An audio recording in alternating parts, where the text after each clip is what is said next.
ठीक है। API standard for application programming interface. ठीक है। अब ये तो फुल फॉर्म हो गई। अब बेसिकली एपीआई होती क्या है? एपीआई हमारे पास एक ऐसा कम्युनिकेशन गेटवे है जिसकी मदद से हम क्लाइंट और सर्वर के दरमियान जो है वो कम्युनिकेशन कर पा रहे होते हैं। ठीक है। एपीआई का रोल ये है कि क्लाइंट और सर्वर के दरमियान कम्युनिकेशन स्टेब्लिश करना। अब जब हमने एक कोर्स स्टार्ट किया तो जब भी मैंने आपको एपीआई का कुछ शॉर्ट इंट्रो दिया था कि एपीआई बेसिकली क्या होती है। एपीआई समझें कि एक हमारे पास मैसेंजर है जो सर्वर को क्लाइंट का पैगाम पहुंचा रहा है और क्लाइंट को सर्वर का पैगाम पहुंचा रहा है। आपस में कम्युनिकेशन बिल्ड हो रही है। ठीक है। इन दिस एग्जाम्पल अगर हम देखें तो सबसे ज्यादा एग्जाम्पल दी जाती है कि इमेजिन करो कि आप एक रेस्टोरेंट के अंदर बैठे हो। ठीक है। आप एक रेस्टोरेंट के अंदर बैठे हो और आप कुछ फूड ऑर्डर कर रहे हो। आप किसको बोलोगे ऑर्डर अपना, किसको दोगे? वेटर को दोगे। और वेटर क्या करेगा? उस ऑर्डर को किसको देगा? किचन में देगा, शेफ को देगा। ऐसे ही होता है ना। ऐसे एक कम्युनिकेशन चल रही होती है ना। फिर जब आपका ऑर्डर रेडी हो जाएगा फिर वो जाएगा किचन से, किचन से आपका ऑर्डर लेगा, आपको दे देगा। तो इस केस के अंदर आप क्या हो? क्लाइंट हो। मतलब आप क्या हो? ब्राउजर हो। किचन क्या है? किचन हमारा सर्वर है जहां से हमारे सारे ऑपरेशंस जो है वो मैनेज हो रहे होते हैं। और जो कम्युनिकेशन कर रहा है, इधर का प्रोग्राम, इधर का जो है वो मैसेज इधर और उधर का मैसेज उधर पहुंचा रहा है, वो कौन है? हमारा वेटर है, विच इज कॉल्ड एपीआई। ठीक है। तो एपीआई का मेन मकसद क्या है, मेन वर्क क्या है कि भाई क्लाइंट का डेटा सर्वर को देना और सर्वर से रिस्पॉन्स लेके क्लाइंट को देना। इन दोनों के दरमियान कम्युनिकेशन स्टेब्लिश करता है। मतलब दो एप्लीकेशन के दरमियान एपीआई क्या कर रहा है? कम्युनिकेशन बिल्ड कर रहा है कि भाई मैं आपका डेटा इसको दूंगा और उस एप्लीकेशन का डेटा आपको दूंगा। क्योंकि हमारे पास क्या होता है कि बैकएंड जो होता है, हमारे पास बैकएंड एप्लीकेशन हमारे पास एक अलग सेपरेट, समझ लो कि सर्वर के ऊपर डिप्लॉय है या बिल्कुल सेपरेट जो है ना, हमने टेक एजेंसी को दी हुई है मान लो। और क्लाइंट एप्लीकेशन जो है जैसे हमारी फ्रंट एंड डेवलपमेंट वो सेपरेट एजेंसी के पास। तो अगर हमें उस स्पेसिफिक अपने स्पेसिफिक बैकएंड से कोई डेटा चाहिए क्लाइंट को, या हमारे सर्वर को कोई क्लाइंट से डेटा चाहिए, तो वो क्या करेंगे? एपीआई का यूज करेंगे। अच्छा, एपीआई बेसिकली पार्ट किसका होता है? सर्वर का ही होता है।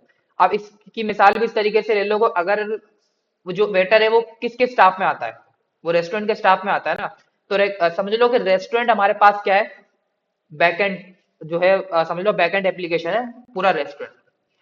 आप क्या हो? एज क्लाइंट आ रहे हो, जो हमारे पास जैसे फॉर एग्जांपल एम्बियंस है, वो हमारे पास क्या है? ब्राउजर है जहाँ बैठते हो, खाना खाते हो, एक प्यारा सा एम्बियंस होता है ना। इसी तरीके से वो समझ लो कि हमारे पास क्या ब्राउजर है। और जो किचन है ना हमारे पास, वो बैकएंड है। हमें तो नहीं पता किचन में क्या हो रहा है, हमें नहीं पता ना, हम विजिबल तो नहीं है हमारे को। किचन तो मोस्टली क्या होता है? बैकग्राउंड के अंदर ही होता है किचन, तो हमें विजिबल नहीं होता। तो हमें तो नहीं पता क्या ऑपरेशन परफॉर्म हो रहा है। हम क्या कर रहे हैं? बस हम एक ऑर्डर दे रहे हैं। वो क्या करता है स्पेसिफिक हमारे पास, जो हमारे पास वो होता है वेटर जो होता है, वो स्पेसिफिक ऑर्डर को लेता है और किचन को देता है। किचन बोलता है ठीक है, जब ऑर्डर रेडी होगा मैं आपको रिस्पॉन्स दे दूंगा।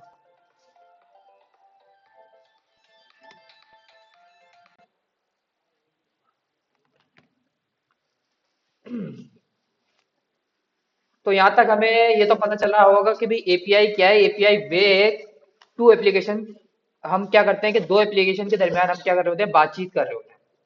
फ्रंट एंड और बैक एंड के दरमियान क्या हो रही होती है? हमारी कम्युनिकेशन हो रही होती है। वो उसका डेटा इसको देता है, वो उसका डेटा इसको देता है। फॉर एग्जाम्पल आपने एक ऑर्डर दिया, अगर हम टेक्निकल टर्म में देखें तो भाई आपने क्या किया? आपने वेटर को ऑर्डर दिया, मतलब आपने क्या किया? आपने एक एपीआई कॉल करी ब्राउजर के साइड से और वहां में उसमें कुछ डेटा पास किया। वो डेटा एपीआई लेकर जाएगी किसके पास? सर्वर के पास। वो डेटा वेटर किसके पास लेके जाएगा? किचन के पास। ठीक है। किचन ने बोला ठीक है, हमने आपका ऑर्डर नोट कर लिया है, जब आपका ऑर्डर रेडी होगा तो मैं आपको वो ऑर्डर दे दूंगा। इसके अंदर हमारे पास क्या आ गया? एसिंक्रोनस ऑपरेशन भी आ गया। क्यों आ गया? टाइम लगता है ऑर्डर में, उसने बोला ऑर्डर रेडी हो जाता है क्या? ऐसा तो नहीं होता ना, टाइम तो लगता है। अब जितना टाइम वहां लगता है रियल लाइफ में इतना तो नहीं लगेगा, लेकिन 3-4 सेकंड तो लगेंगे हमारे पास भी डेटा आने में। तो समझ लो कि ये एसिंक्रोनस का ऑपरेशन भी हमारे पास कॉन्सेप्ट क्लियर हो गया कि भाई इसमें टाइम लगेगा। तो ठीक है, वेटर ने बोला ठीक है, जब ऑर्डर रेडी हो ना तो आप मुझे बता देना, मैं रिस्पॉन्स लेके दोबारा चले जाऊंगा क्लाइंट के पास, उस स्पेसिफिक जो आपका कस्टमर है उसके पास। तो जैसे ही ऑर्डर रेडी होता है वेटर ऑर्डर पिक करता है और क्लाइंट को दे देता है। अब मान लो कि क्लाइंट बोल रहा है कि भाई मुझे और एडिशनल चीज चाहिए, डिजर्ट चाहिए फॉर एग्जाम्पल, मिनरल वाटर चाहिए, कोई एक्सटेंशन चाहिए एक्स्ट्रा, जैसे फॉर एग्जाम्पल सैलेड चाहिए, तो वो दोबारा वेटर को ऑर्डर करता है। तो ऐसे ही वो दोबारा एपीआई कॉल कर सकता है। वो 10 बार वेटर को भेजे, वो 50 बार वेटर को भेजे, उसकी मर्जी है। इस तरीके से आप भी कितनी बार भी एपीआई कॉल कर सकते हो, किसी भी स्पेसिफिक कंडीशन पे एपीआई कॉल कर सकते हो। तो एपीआई का बेसिक मकसद होता है सर्वर और क्लाइंट के दरमियान कम्युनिकेशन करना। अभी हम किसके ऊपर हैं, हम ब्राउजर के ऊपर हैं। तो हमने क्या किया, क्लाइंट साइड जो है वो हम वर्क कर रहे हैं, जितना भी कर रहे हैं, हम फ्रंट एंड डेवलपमेंट कर रहे हैं, हमें दूर दूर तक कोई ताल्लुक नहीं है हमारा बैकएंड से। तो अब आप चाह रहे हो कि बैकएंड का डेटा फेच करके आपके पास शो हो, तो फिर आप क्या करोगे, एपीआई का सहारा लोगे, आप एक एपीआई कॉल करोगे, उसमें अपना रेलिवेंट क्यूरी बताओगे कि आपको किस टाइप का डेटा चाहिए। वो स्पेसिफिक एपीआई जो है वो अपना आपका जो भी रेलिवेंट आपने उसके अंदर डेटा पास किया है, जो भी क्यूरी पास की है, वो क्यूरी लेके जाएगी सर्वर के पास। सर्वर क्यूरी चेक करेगा, उसका रेलिवेंट डेटा अपने डेटाबेस पर सर्च करेगा। जब उसको वो स्पेसिफिक डेटा मिल जाएगा तो रिस्पॉन्स में रिटर्न कर देगा। तो दिस इज कॉल्ड एपीआई। यहाँ तक समझ में आया? अगर हम रियल लाइफ एग्जांपल देख लें, facebook.com, ठीक है, आपने फेसबुक अपनी जो है वो प्रोफाइल ओपन करी। अब आपकी प्रोफाइल पे आपका रेलिवेंट डेटा आ रहा होता है ना, तो क्या होगा, बिहाइंड द सीन क्या होता है, जैसे आप अपने प्रोफाइल वाले पेज के ऊपर जाते हो, एक रिक्वेस्ट जाती है, क्योंकि फेसबुक क्या है, आपका क्लाइंट है, आप खुद देख रहे हो उसको ना, वो आपका क्या है, वो एक क्लाइंट साइड है, लेकिन आपका डेटा क्लाइंट पे थोड़ी पड़ा हुआ है, आपका डेटा एक सर्वर के ऊपर पड़ा हुआ है, किसी स्पेसिफिक सर्वर के ऊपर स्टोर हुआ हुआ है सबका डेटा, जितने भी यूजर्स हैं जो फेसबुक को यूज करते हैं। तो जब भी आपकी रेलिवेंट स्पेसिफिक डेटा चाहिए फेसबुक को, कि इस बंदे का क्या नाम है, ये कहाँ रहता है, मतलब जो जो डेटा आपने उसको दिया हुआ है, सेव किया था, अब आप चाह रहे हो व्यू करना चाह रहे हो, उसको एडिट करना चाह रहे हो, तो आपका डेटा चाहिए उसको। अब उसका डेटा तो ऐप में थोड़ी नहीं है, ऐप में तो सेव करा हुआ नहीं है उसने, डायनेमिक डेटा है, इंटरनेट के थ्रू एक्सेस कर रहा है वो। तो वो क्या करेगा, एक एपीआई कॉल करेगा अपने सर्वर के ऊपर। वो अपने सर्वर पे जाके एपीआई कॉल करेगा, आपकी यूजर आइडेंटिटी, आपका ईमेल हो सकता है, ये यूनिक आईडी होती है। अगर हम प्रोफेशनल प्रोडक्शन लेवल पे देखें तो हर यूजर को, मैंने आपको कहा था कि यूनिक आईडी जो है वो असाइन कर दी जाती है, जो पूरी दुनिया में आप ही के पास होगी, वो आपकी यूनिक आइडेंटिटी है। ठीक है, वो डेटाबेस में, पूरे डेटाबेस में वो आप ही के पास होगी एक आईडी, वो बिल्कुल यूनिक होगी, सबकी आईडी बिल्कुल यूनिक यूनिक होती है। एक यूयूआईडी का पैटर्न बना दिया जाता है कि ये आईडी इसको, मतलब एक यूनिक आइडेंटिटी जो है ना, वो हर एक यूजर को असाइन हो जाती है। तो वो आईडी, वो स्पेसिफिक आईडी उसकी लोकल स्टोरेज में सेव होगी। वो लोकल स्टोरेज से आपकी आइडेंटिटी निकालेगा, वो आपका ईमेल भी हो सकता है, आपकी आईडी भी हो सकती है। वो लेके जाएगा और बोलेगा कि यूजर ने रिक्वेस्ट करी है कि उसको उसका रेलिवेंट डेटा चाहिए, जितना भी सर्वर पे पड़ा हुआ है। तो क्यूरी के अंदर वो जो है रेलिवेंट चीजें भेजेगा, ये कौन कौन सा आपको डेटा चाहिए, वो स्पेसिफिक एपीआई कॉल होगी। एपीआई कॉल होने के बाद वो सर्वर के ऊपर जाएगी, सर्वर बोलेगा कि भाई ये रेलिवेंट स्पेसिफिक डेटा चाहिए, वो डेटाबेस में ढूंढेगा आपका डेटा, जब उसको मिल जाएगा तो वो रिस्पॉन्स में रिटर्न कर देगा वो स्पेसिफिक डेटा। तो that is called API. Theoretical यहाँ तक कॉन्सेप्ट क्लियर है? पक्की बात है? किसी कोई कंफ्यूजन इसमें? जी, किसका बोल रहा है? अभी क्लास रिकॉर्ड के बाद ना, रिकॉर्डेड लेक्चर शेयर कर। बाकी वीडियो का ये है कि आप लोग छुट्टियां इतनी कर रहे हो, तो अब जो है वो पब्लिक अपलोड नहीं होगी यूट्यूब पे वीडियो। आप लोग अपने ईमेल शेयर कर देना सारे व्हाट्सएप के ऊपर, तो रेलिवेंट प्राइवेट उसमें जो टाइप पे मैं वीडियो शेयर करूंगा, और रेलिवेंट ईमेल्स भी आएंगी जो अटेंडेंस आ रही है रोज ना, सबको प्रोवाइड नहीं करूंगा मैं, क्योंकि आप लोग आ तो रहे ही नहीं हो, फायदा क्या होता है, अटेंडेंस हमारी वैसे ही बहुत कम हो रही है। तो जो रेगुलर आएगा उसी को जो है ना वो स्पेसिफिक वीडियोस मिलेंगी। जी, पोर्टल के ऊपर, हाँ वो हम नहीं है ना, डेवलपमेंट हम नहीं करते, उन्होंने अलग टीम हायर की हुई है, बोल सकते हैं उनको। मेरे ख्याल से ऐसा कोई फीचर बना तो रहे हैं, उनकी टेक टीम आएगी तो हम ये भी बोल देंगे कि भाई इस तरीके का फीचर होना चाहिए। अच्छा जी, यहाँ तक समझ में आया? आप एपीआई कॉलिंग देख लेते हैं कि हम किस तरीके से एपीआई कॉल कर सकते हैं। वही बात कह रहा है कि क्लाइंट क्या करता है, एपीआई रिक्वेस्ट करता है सर्वर के ऊपर, सर्वर क्या करती है, रिस्पॉन्स वापस भेजती है क्लाइंट को। यही लाइफ साइकिल चलता है। हाँ, आपने रिक्वेस्ट की सर्वर को कि मुझे ये फलाना डेटा चाहिए, सर्वर बोला ओके, सर्वर को जब डेटा मिल गया, उसने डेटाबेस से फाइंड किया, वो स्पेसिफिक डेटा जो आपको चाहिए था वो उसने ढूंढ लिया, तो वो वापस जो है वो स्पेसिफिक रिस्पॉन्स आपको रिटर्न कर देगा। तो ये लाइफ साइकिल चलता है हमारा एपीआई कॉलिंग के अंदर। अब हमने प्रोमिसेस पढ़े थे, तो प्रोमिसेस का यहाँ पर बहुत इंपॉर्टेंट रोल है। आप बोलेंगे सर कहाँ यूज करेंगे प्रोमिसेस, तो हम सब एपीआई कॉलिंग के अंदर ही जो है ना वो प्रोमिसेस और मतलब एसिंक्रोनस ऑपरेशन होता है एपीआई कॉलिंग, क्योंकि वो टाइम लेगा, वेट कंज्यूम करेगा, 2-3 सेकंड लेगा डेटा लेकर आने में, तो हम क्या करेंगे उसको एज अ प्रॉमिस हैंडल करेंगे कि भाई डेटा मिले तो ये दिखाओ, अगर वो स्पेसिफिक एरर आ जाए तो वो केच में दिखाओ। तो हम इस तरीके से एपीआई कॉलिंग के लिए प्रोमिसेस यूज करेंगे। अब आप बोलोगे सर एपीआई कॉलिंग किस तरीके से करेंगे और क्या फॉर्मेट होता है एपीआई कॉलिंग? अब देखो, आपने एक वेबसाइट बनाया, डिप्लॉय कर दी, तो उसका एक यूनिक जो है वो क्या बनता है, लिंक बनता है ना। आप किसी को भी देते हो, शेयर करते हो, तब एक्सेस कर सकते हैं। ऐसा होता है ना कि भाई आपने एक वेबसाइट बनाई, आपने गिटहब पेजेस पे अपलोड कर दी, आपने नेटलिफाई पे अपलोड कर दी, आपने वर्सल पे अपलोड कर दी, आपने कहीं भी अपलोड कर दी, वॉट एवर, किसी भी जो है वो डोमेन रजिस्ट्रेशन सिस्टम पे कर दी, किसी भी होस्टिंग प्लेटफॉर्म पे कर दी जो फ्री ऑफ कॉस्ट है, किसी पे भी कर दी, तो वो आपको एक डोमेन रिटर्न करेगा, यूनिक डोमेन। वो कोई भी यूजर जो है वो डोमेन पे क्लिक करेगा, मतलब ब्राउजर पे ओपन करेगा वो डोमेन, तो आपकी वेबसाइट विजिबल हो जाएगी। इसी तरीके से बैकएंड डेवलपमेंट भी होती है। एक डेवलपर्स ने क्या किया, बैकएंड बना दिया, बैकएंड सिस्टम बना दिया। अब भैया हम उसको किस तरीके से जो है एक्सेस कर सकते हैं, तो वो क्या करेगा, जिस तरीके से आप अपनी वेबसाइट होस्ट करते हो ना, उसी तरीके से बैकएंड को होस्ट करता है। और इस तरीके का कोई जो है ना वो लिंक जनरेट हो जाता है। अब इसका लिंक है Jason place holder dot Taipei code dot com, इस तरीके से मतलब किसी भी तरीके से जो है ना वो लिंक जनरेट कर सकते हो आप। ठीक है, जिस तरीके से हमने फ्रंट एंड डेवलपमेंट देखी थी, जब हम बैकएंड पढ़ेंगे तो बैकएंड होस्टिंग भी देखेंगे, सेम इस तरीके से होस्ट होती है। अब क्या है कि जिस तरीके से आप ब्राउजर पे जाके उस स्पेसिफिक वेबसाइट पे क्लिक करते थे तो आपको उसकी यूआई शो हो रही थी, लेकिन बैकएंड में क्या होता है, बैकएंड में जो डेटा आ रहा होता है सिर्फ जेसन में डेटा आ रहा होता है। अब जेसन क्या होता है, इसको भी डिटेल में पढ़ते हैं। जेसन में डेटा आ रहा होता है, इसका मतलब ये है कि आपके पास डेटा आ रहा होता है, मैंने आपको लास्ट क्लासेस में भी बताया था कि ऑब्जेक्ट के अंदर डेटा आ रहा होता है, एरे ऑफ ऑब्जेक्ट में डेटा आ रहा होता है। ठीक है, तो समझो कि एरे ऑफ ऑब्जेक्ट के अंदर अगर आपको एरे ऑफ ऑब्जेक्ट क्लियर है, तो आप इजिली बैकएंड से डेटा निकाल के स्पेसिफिक कंडीशन लगा के उस डेटा को एक्सट्रैक्ट करके किसी भी कंडीशन पे अप्लाई कर सकते हो कि भाई ये स्पेसिफिक डेटा यहाँ शो कराना है, इस की को एक्सट्रैक्ट करना है, ये रेलिवेंट डेटा यहाँ शो कराना है। तो अगर आपको एरे ऑफ ऑब्जेक्ट का कॉन्सेप्ट क्लियर होगा तो आप आराम से क्या कर सकते हो, एपीआई से जो डेटा मिल रहा है उसको यूआई पे शो करा सकते हो। अब एक मैंने क्या किया, मॉक एपीआई सर्च की थी, तो मैं एक मॉक एपीआई टेस्ट करता हूँ, उसमें क्या आ रहा होगा, डमी यूजर्स का डेटा आ रहा होगा। सही है, अब ये क्या है, हमारे पास एक एपीआई है। ठीक है, एक एपीआई है जो किस पे बनी हुई है, आई डोंट नो किस पे बनी हुई है, लेकिन मे बी ये नोड जेएस के ऊपर होगी। ये स्पेसिफिक एपीआई हमारे पास क्या है, Jason place holder dot Taipei code dot com domain नाम का एक डोमेन है, उसके ऊपर जो है रजिस्टर है, मतलब होस्ट की हुई है, तो मैं वहां से एक्सेस कर रहा हूँ उसको। अब अगर मैं इसको ब्राउजर के ऊपर कॉल करता हूँ, मैं गया और मैंने इसको ब्राउजर के ऊपर कॉल की और इंटर किया,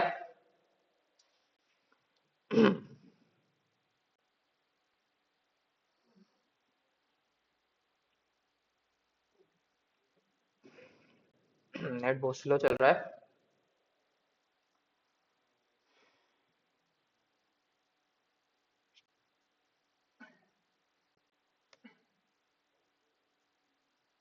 ठीक है, तो आप देख रहे हो आप किस तरीके से डेटा आ रहा है, एरे ऑफ ऑब्जेक्ट आ रहा है। ठीक है, तो एपीआई से डेटा दो फॉर्मेट में आएगा, या सिंगल डेटा लोगे तो सिंगल ऑब्जेक्ट आएगा, अगर कलेक्शन ऑफ डेटा होगा तो एरो ऑफ ऑब्जेक्ट आएगा। दो ही चीजें आती हैं, दो ही स्पेसिफिक फॉर्मेट में डेटा आता है जो आपको आगे जाके हैंडल करना होगा। ठीक है, ये क्या है, मेरे पास एक एपीआई है जो मैंने कॉल किया ब्राउजर के ऊपर। अगर आप एपीआई कॉल करोगे ब्राउजर के ऊपर तो आपके पास क्या आ रहा होगा, सिर्फ जेसन के अंदर डेटा आ रहा होगा। अब जेसन क्या है, जेसन जावा स्क्रिप्ट का एक समझ लो सबसेट है। अगर मैं आपको दिखाऊं,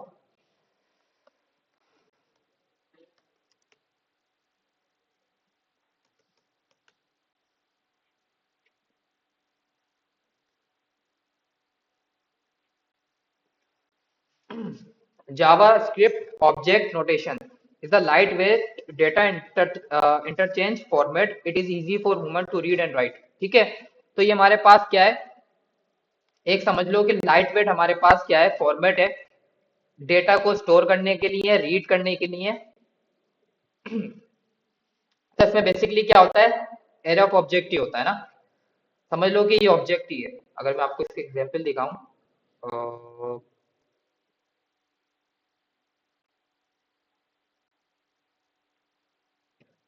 क्या है ये, एयर ऑफ ऑब्जेक्ट है, बस इसमें डिफरेंस ये है कि इसकी स्टार्टिंग के अंदर ऑब्जेक्ट होता है। देखो, एक ऑब्जेक्ट के अंदर एम्प्लॉयज है और एम्प्लॉय के अंदर आपके पास क्या पड़ा हुआ है, एयर ऑफ ऑब्जेक्ट पड़ा हुआ है। और दूसरी बात ये है कि इसकी की और वैल्यू दोनों स्ट्रिंग में होती है। नहीं मतलब वैल्यू तो जो है वो किसी भी टाइप की हो सकती है, कीज जो है वो स्ट्रिंग में होती है। सिंपल क्या है ये, एरे ऑफ ऑब्जेक्ट समझ लो कॉन्सेप्ट, या फिर ऑब्जेक्ट समझ लो, इसी फॉर्मेट में होता है। इसमें सिर्फ डिफरेंस इतना है कि स्टार्टिंग के अंदर क्या होगा कि एक एडिशनल हमारे पास ऑब्जेक्ट ओपन होगा, यहाँ पर एक एडिशनल ऑब्जेक्ट ओपन होगा। जब हम सर्वर को डेटा भेजते हैं, जब इस फॉर्मेट में भेजते हैं, जब वहां से रिसीव होता है तो हम हमारी मर्जी है कि हम इस तरीके से रिसीव करना चाहें या क्लीन फॉर्मेट में करना चाहें। ठीक है, हम जब सेंड करते हैं तो इसी फॉर्मेट में करेंगे। अब मुझे एम्प्लॉय का डेटा शेयर करना है या स्टूडेंट्स का डेटा शेयर करना है, 3 स्टूडेंट का डेटा मुझे बल्क के अंदर शेयर करना है, एपीआई के अंदर सर्वर को देना है, तो मैं इस तरीके से फॉर्मेट के अंदर दूंगा। सबसे पहले खाली ऑब्जेक्ट बनाऊंगा, जिस की के अंदर वो रेलिवेंट डेटा रखा हुआ है उसको मैं एरे ऑफ ऑब्जेक्ट में लिखूंगा और फिर सर्वर पे सेंड करूंगा। तो ये हमारे पास क्या है, जेसन का फॉर्मेट है। एज सिंपल एज, बिल्कुल ऐसे ही होता है जैसे एरे ऑफ ऑब्जेक्ट का कॉन्सेप्ट ले लो या सिंगल ऑब्जेक्ट ले लो। ठीक है, इसमें डिफरेंस क्या होता है कि इसके स्टार्टिंग के अंदर हमारे पास क्या होता है कि एक्स्ट्रा ऑब्जेक्ट होता है, उसके अंदर हमें पूरा जो है ना वो एरे ऑफ ऑब्जेक्ट डिफाइन कर रहे हो, कॉम्प्लेक्स ऑब्जेक्ट डिफाइन कर रहे हो, कुछ भी डिफाइन कर रहे हो। अब हम जावास्क्रिप्ट में तो ऑब्जेक्ट किस तरीके से लिखते हैं, कॉन्स्ट लिखा, कोई भी वेरिएबल का नाम दिया, इक्वल टू के बाद ऑब्जेक्ट बना लिया। लेकिन हमारे पास जेसन फॉर्मेट में डेटा किस तरीके से लिखा जाता है कि भाई आपको कोई भी स्पेसिफिक की रखनी है। आप क्या करोगे, सबसे पहले खाली ऑब्जेक्ट बनाओगे, कोई वेरिएबल का नाम नहीं दोगे, उस ऑब्जेक्ट के अंदर आप अपनी कीज को क्या करोगे, डिफाइन कर दोगे। तो डेट्स कॉल्ड जेसन। सही है, यहाँ तक क्लियर है। इसको और जो है डिटेल के अंदर पढ़ लेंगे आगे जाके जब हम बैकएंड डेवलपमेंट करेंगे तो। अच्छा जी, तो जैसे ही मैंने ये स्पेसिफिक एपीआई हिट करी तो मेरे पास कुछ डमी यूजर का डेटा आ रहा है। डमी टेस्टिंग के लिए जो है वो एपीआई बनाई गई है, जैसे आप जैसे डेवलपर हैं भाई लर्निंग कर रहे हैं, तो एक टेस्टिंग एपीआई है कि हम इसको कॉल करके रेलिवेंट डेटा जो है वो फैच कर सकते हैं। ठीक, अब मैंने ब्राउजर के ऊपर हिट किया तो ब्राउजर इंटेलिजेंट है, उसको पता है कि एपीआई है, तो उसने क्या किया, जेसन के अंदर डेटा आपको दिखा दी। ये तो ब्राउजर इंटेलिजेंट है, उसके ऊपर कंडीशंस लगी हुई है, एल्गोरिथम लगे हुए हैं कि भाई अगर हमारे पास वेबसाइट होगी तो वो आपको यूआई दिखा देगा, अगर हमारे पास जो है वो बैकएंड ऐप होगी तो आपको इस तरीके से रिलेवेंट डेटा दिखा देगा उसका।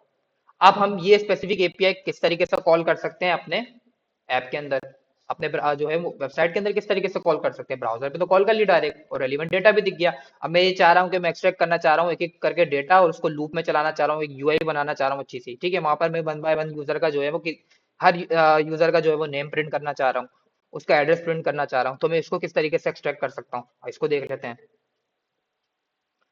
तो सबसे पहले क्या करते हैं, कोड में चलते हैं और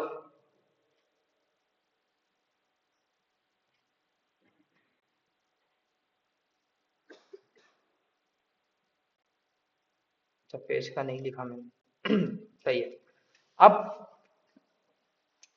एपीआई कॉलिंग करने के लिए वेबसाइट के ऊपर हमारे पास पेज नाम का कीवर्ड है जो बहुत ज्यादा इंपॉर्टेंट रोल अदा करता है। उसका काम क्या है, एपीआई कॉल करना हमारे ब्राउजर के ऊपर, हमारी साइट के ऊपर, और वो रिलेवेंट डेटा हमें प्रोवाइड करना यूजिंग प्रोमिसेस। अब पेज फंक्शन भी किस पे बना हुआ है, प्रोमिसेस पे बना हुआ है। ठीक है, तो आप इसके अंदर क्या करोगे, डॉट देन डॉट केच वाला कॉन्सेप्ट यूज करोगे। मतलब कि भाई अगर डेटा मिले तो हमारे को रेलिवेंट डेटा दिखा दे, नहीं मिले तो कंसोल में एरर दिखा दे, ताकि हमारे पास एपीआई कभी भी क्रैश नहीं हो, क्योंकि ये खुद में क्या है, एक प्रॉमिस है। जिस तरीके से हमने लास्ट क्लास में प्रॉमिस बनाए थे ना, कस्टम अपना प्रॉमिस बना दो, समझो पेज एक बिल्ट इन फंक्शन है जो हमारे पास प्रॉमिस में बना हुआ है।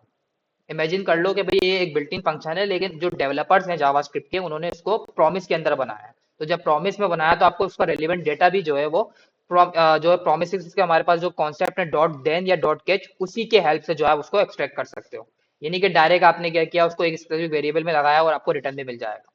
अब देख लेते हैं कि एपीआई कॉलिंग किस तरीके से करते हैं। एपीआई कॉल के लिए हम यूज करते हैं जावास्क्रिप्ट का एक function which is called fetch. ठीक है, फेच नाम का एक फंक्शन है जो एपीआई कॉलिंग के लिए यूज होता है। इसके अंदर हम अपने एपीआई का जो है वो पाथ देंगे, कौन सी स्पेसिफिक एपीआई को कॉल करना है, और उसके बाद क्या करेंगे, क्योंकि ये प्रोमिसेस रिटर्न कर रहा है तो डॉट देन के अंदर हम जो है वो सक्सेस हैंडल करेंगे और डॉट कैच के अंदर हम इसका फेल्यूर हैंडल करेंगे। ठीक है, तो प्रॉमिस का कॉन्सेप्ट यहाँ पर यूज होगा। तो सबसे पहले क्या करते हैं, स्क्रीन विजिबल है सबको, पक्की बात है।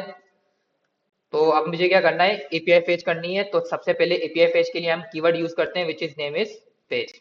ये बिल्ट इन फंक्शन है हमारे पास जो हमें जावास्क्रिप्ट सपोर्ट करता है। ठीक है, अब ये क्या कर रहा है, दो आर्गुमेंट एक्सेप्ट कर रहा है। एक ये बोल रहा है इनपुट या यूआरएल, मतलब आप अपना पाथ दो एपीआई का जो स्पेसिफिक एपीआई को कॉल करनी है, और दूसरा हमारे पास जो है वो पैरामीटर इनिट है जो ऑप्शनल है। मतलब हम क्या करेंगे, सिर्फ इसके अंदर वो स्पेसिफिक एपीआई देंगे जो हमें कॉल करनी है, जो हमने ब्राउजर पे कॉल करी थी, और हम चाह रहे हैं कि हम अपनी वेबसाइट के अंदर वो सर्टेन एपीआई को कॉल करें। तो वो स्पेसिफिक पाथ मैंने उठाया। ठीक है, यहाँ से कॉपी किया, ये मैं एयरपोर्ट शेयर पे भी रख रहा हूँ।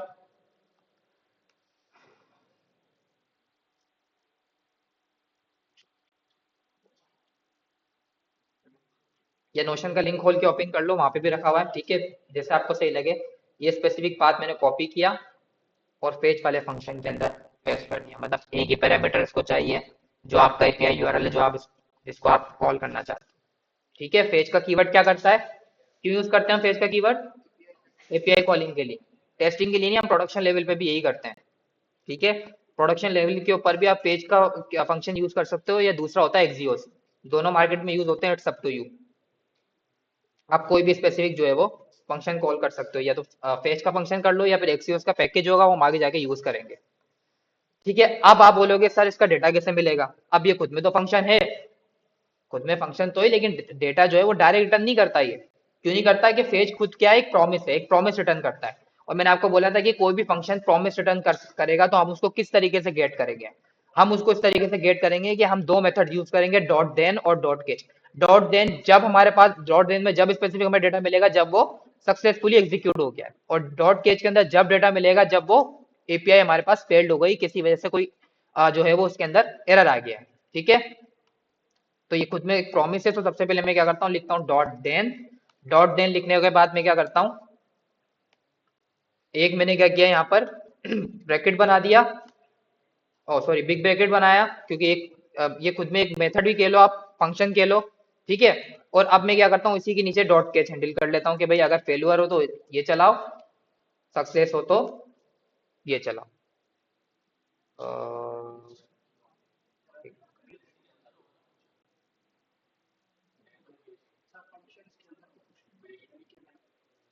ब्रैकेट के अंदर, एक मिनट,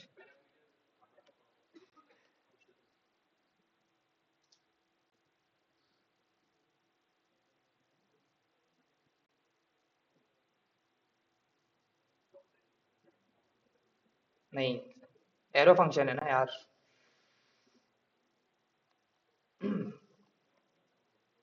ठीक है, ये डॉट देन मैंने हैंडल कर लिया।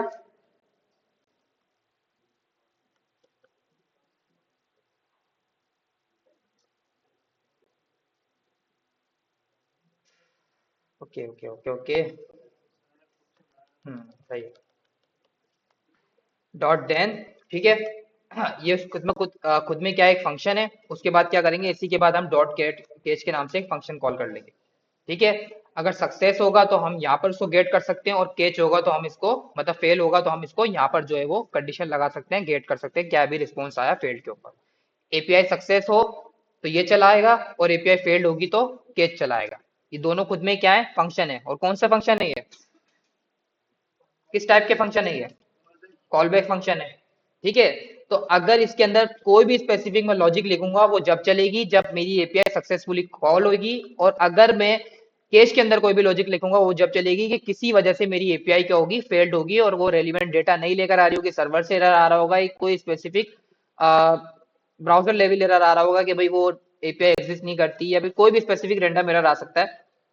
ठीक है, अब देन के अंदर क्या करता हूँ, मैं एक फंक्शन बनाता हूँ, एक एन्यूमिनस फंक्शन बनाया। ठीक है, क्योंकि खुद में क्या है, ये कॉल बैक फंक्शन है, और देन हमेशा क्या एक्सेप्ट करेगा, देन का फंक्शन और केज का फंक्शन खुद में एक फंक्शन एक्सेप्ट करते हैं। अगर सक्सेस होगा तो वो एन्यूमिनस फंक्शन चलाएगा जो देन में लिखोगे, और अगर फेल होगा तो केज के अंदर जो आप स्पेसिफिक फंक्शन लिखोगे वो कॉल करेगा। तो देन के अंदर मैंने एक कॉल बैक फंक्शन लिखा, मैंने बोला कि भाई ये एपीआई आपको एक सर्टेन रिस्पॉन्स देगी। ठीक है, मैंने बोला कि ये एपीआई आपको एक सर्टेन रिस्पॉन्स देगी, वो रिस्पॉन्स आप क्या करो, कंसोल के अंदर हमें क्या कर दो, शो करा दो, दैट्स इट।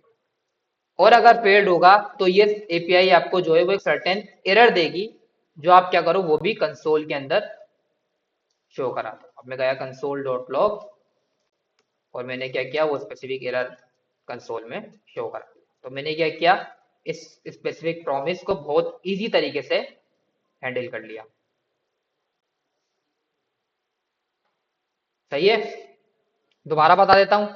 सिंपल, आपने क्या किया, सबसे पहले एक पेज का फंक्शन कॉल किया, उसके अंदर उस रेलिवेंट एपीआई का यूआरएल दिया जिसको आप कॉल करना चाह रहे हो। ठीक है, पाथ दे दिया। अब क्या करोगे, उसके बाद आप लगाओगे दो मेथड्स, सबसे पहले लगा दो डॉट देन का स्पेसिफिक फंक्शन, कॉल कर दिया छोड़ दो, उसी के आगे लगा दो डॉट केच का फंक्शन, कॉल कर दिया छोड़ दो। इस तरीके से सबसे पहले क्या करो, जो है वो अपना स्पेसिफिक लॉजिक प्रिपेयर कर लो, इस तरीके से अपना सिंटेक्स प्रिपेयर कर लो, कर लिया। अब आपको पता है कि डॉट देन कब चलेगा, जब एपीआई एपीआई कॉल तो होगी, वो तो चलेगा भाई, सक्सेसफुली कॉल होगी। और केज फंक्शन कब चलेगा? जब एपीआई के अंदर कोई स्पेसिफिक डेटा हो, ब्राउजर से ओ सर्वर से कोई इनवैलिड रिस्पॉन्स आ रहा हो, या आपने गलत जो है वो यूआरएल दे दिया हो एपीआई का। ठीक है, वो भी टेस्ट करके देखेंगे हम। सही है। अब इन दोनों स्पेसिफिक डॉट देन और डॉट केज वाले फंक्शन के अंदर भी आपको क्या करना है, एक फंक्शन जो है वो एज अ पैरामीटर आपको क्या करवाना है, कॉल करवाना है। ठीक है, डॉट देन बोलता है कि आप मुझे पैरामीटर में एक एनोमिनस फंक्शन दो, और डॉट केज बोलता है आप भी मुझे पैरामीटर के अंदर एक एनोमिनस फंक्शन दो, क्योंकि दोनों क्या है, कॉल बैक फंक्शन है। कॉल बैक फंक्शन वो फंक्शन होते हैं जो खुद में एज अ पैरामीटर एक फंक्शन एक्सेप्ट कर रहे होते हैं, which is called call back function. तो सबसे पहले मैंने क्या किया, एक एरो फंक्शन दिया पहले डॉट देन में। मैंने बोला भाई एक में एज अ आर्गुमेंट एक फंक्शन दे रहा हूँ जो आपको कॉल करना है, ये अगर ये एपीआई सक्सेसफुली कॉल्ड हो जाती है। और सेम इसी तरीके से केज के अंदर भी मैंने क्या किया, एक एनोमिनियस एरो फंक्शन दिया जो चलेगा जब जब एपीआई फेल्ड होगी। अब इसमें जो मैं लॉजिक लिखूंगा वो जब चलेगी जब एपीआई सक्सेस होगी, इसमें जो मैं लॉजिक लिखूंगा वो जब चलेगी जब एपीआई फेल्ड होगी। यहां तक समझ में आया? पक्की बात है? इसको फॉर्मेट कर लेते हैं। अब मैं यहां पर लिखता हूं कंसोल डॉट लॉग एपीआई, अभी के लिए फिलहाल एपीआई रन सक्सेसफुली, और डॉट केस में लिख लेते हैं console dot log something went wrong.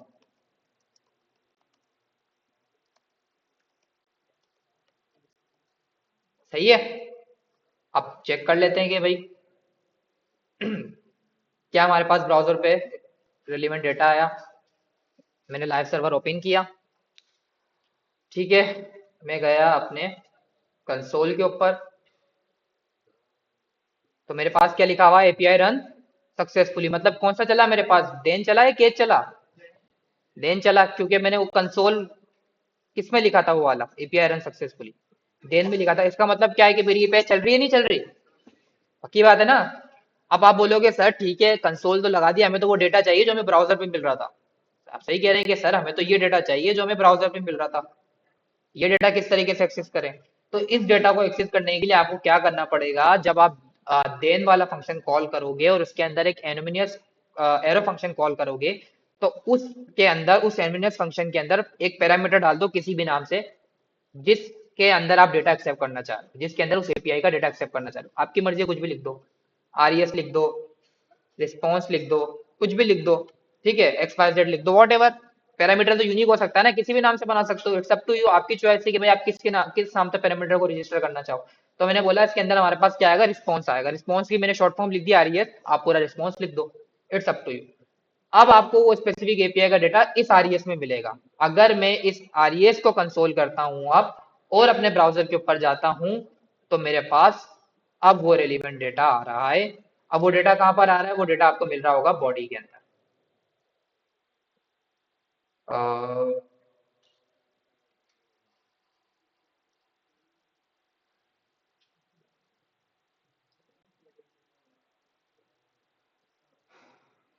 इसे यहाँ भी थोड़ा बहुत तो शो कराना चाहिए। ठीक है, अब ये एपीआई से जो है हमारे पास रिस्पॉन्स आ रहा है। ये स्पेसिफिक एपीआई रिस्पॉन्स हमारे पास कहाँ से आ रहा है, एपीआई से आ रहा है। इसमें बहुत सारी डिटेल आ रही है, टाइप आ रही है, यूआरएल आपको मिल रहा है। ठीक है, और उसके बाद आपको रिस्पॉन्स भी मिल रहा होता है यहाँ पर। लेकिन ये जो हमारे पास फॉर्मेट आ रहा है एक्सएमएल फॉर्मेट में आ रहा है। ठीक है, अब इसको हमें जेसन में कन्वर्ट करना पड़ेगा जब हम इसको रीड कर सकते हैं। अभी हम रीड नहीं कर पा रहे। भाई ये आप बोलेंगे सर ये डेटा चेंज है, वो डेटा चेंज है, नहीं। समझो कि इसके ऊपर भी क्या था, एक नेस्टेड हमारे पास क्या है, ये नेस्टेड ऑब्जेक्ट से मिल रहा है हमारे पास। जब भी हम कोई एपीआई कॉल करते हैं तो ब्राउजर हमारे को इस फॉर्मेट के अंदर डेटा रिटर्न करता है। वो हमारे को सब चीजें बता रहा है कि इसका स्टेटस क्या आ रहा है, ओके ट्रू। ओके ट्रू का मतलब क्या है, सक्सेसफुली एग्जीक्यूट हो गई है। और हमारे पास स्टेटस हमारा जो बैकएंड डेवलपर है वो हमारे को जो है वो रिटर्न करता है। और सक्सेस का स्टेटस 200 होता है। इस तरीके से फेल्यूर के भी बहुत सारे होते हैं। 404 का मतलब होता है नोट फाउंड, 40 का होता है इंटरनल सर्वर एरर, 50 का भी इंटरनल सर्वर एरर। बहुत सारे होते हैं हमारे पास, रेट लिमिटर का होता है।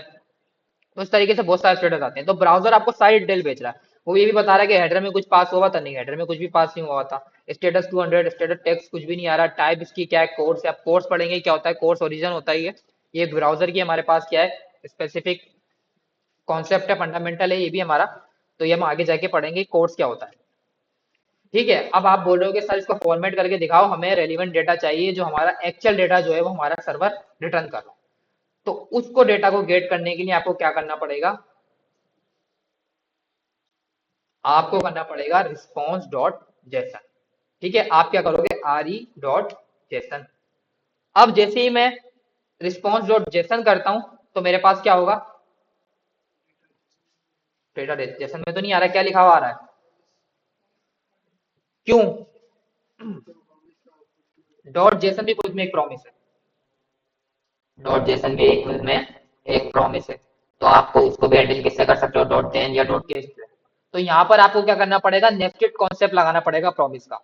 अब प्रॉमिस के अंदर एक और प्रॉमिस किस तरीके से हैंडल करोगे, आपने बोला ठीक है भाई, ये स्पेसिफिक जो हमारे पास रिस्पॉन्स डॉट जेसन वाला हमारे पास जो मेथड है वो खुद में एक प्रॉमिस है, बोले ठीक है। तो हम क्या करते हैं, रिटर्न कर देते हैं रिस्पॉन्स डॉट जेसन, इस फंक्शन से बाहर आके रिटर्न कर। अब ये प्रॉमिस है ना, तो मैं एक काम करता हूं, मैं डॉट देन के बाद एक और डॉट देन लगाता हूं जो उस प्रॉमिस को हैंडल करेगा।